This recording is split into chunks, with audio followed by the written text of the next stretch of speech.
உங்கள் favourite TV ஷோக்களை இனி miss பண்ண தேவையில்லை. ZEE5 இல் முற்றிலும் இலவசமாக காணுங்கள். இங்கேயும் எப்பொழுதும்.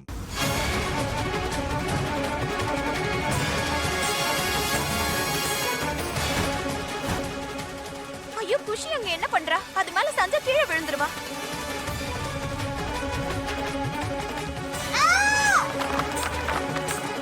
குஷி! கடவுளே கிருஷ்ணா, ரொம்ப ரொம்ப நன்றி. சரியான நேரத்துல நீங்க அனுப்பிட்டாரு. இல்லனா மோனியா இன்னைக்கு மிகப்பெரிய அசம்பாவிதம் நடந்திருக்கும். குஷி உனக்கு ஒண்ணும் இல்லையே? நல்லா இருக்கல? குஷி நல்லா இருக்கா? ராதா அழாத ராதா. குஷி நல்லா இருக்கா?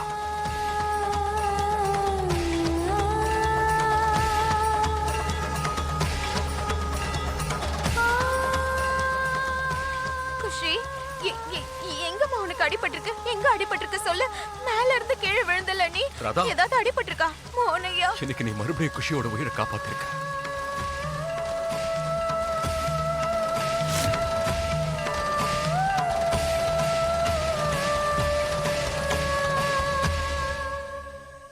இந்த ராதா எப்படி திடீர்னு இந்த நேரத்துல வந்தா? இந்த ரெண்டு பேரும் எப்படி கரெக்டான நேரத்துல இங்க வந்தாங்க? நாம எப்படி எல்லாம் பிளான் போட்டாலும் அதை தடுத்து நிறுத்தறதுக்காகவே இந்த சூனியக்காரி எங்க இருந்து தான் வரானே தெரியலையே. தாமினி, எனக்கு என்னமோ நம்ம தலையெழுத்தே சரியில்லைன்னு தோணுது.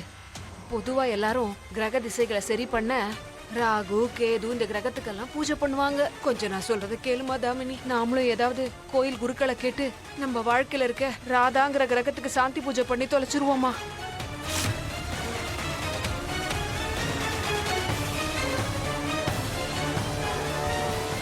இல்ல, நான் குஷிக்கு எதுவும் ஆக விட மாட்டேன். குஷி, அது சரி குஷி, நீ எப்படி கீழே விழுந்த?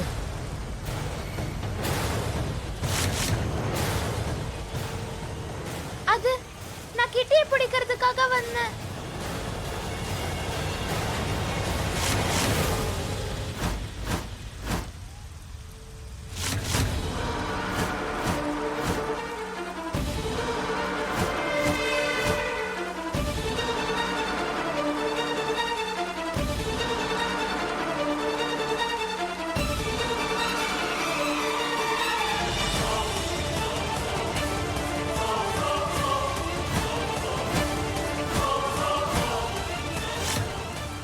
ரெண்டடி சூனியக்காரி நம்மளையே பாக்குறாளே.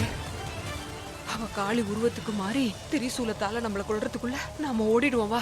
ஆமாம்மா, சீக்கிரம் வாங்க, இல்லைன்னா எல்லாரும் முன்னாடியே நம்மள மாட்டி விட்டுருவா. ஆமா. இப்ப புரிஞ்சு போச்சு இதெல்லாம் எப்படி நடந்திருக்கு. இன்னைக்கு இவங்கள விட மாட்டேன். லட்சம் தடவை சொல்லி இருக்கேன். என்ன ஏதாவது பண்ணிருந்தா கூட நான் இவங்கள மன்னிச்சிருப்பேன். ஆனா என் பொண்ணு குஷியை ஏதாவது பண்ணா அது யாரா இருந்தாலும் சும்மா விட மாட்டேன்.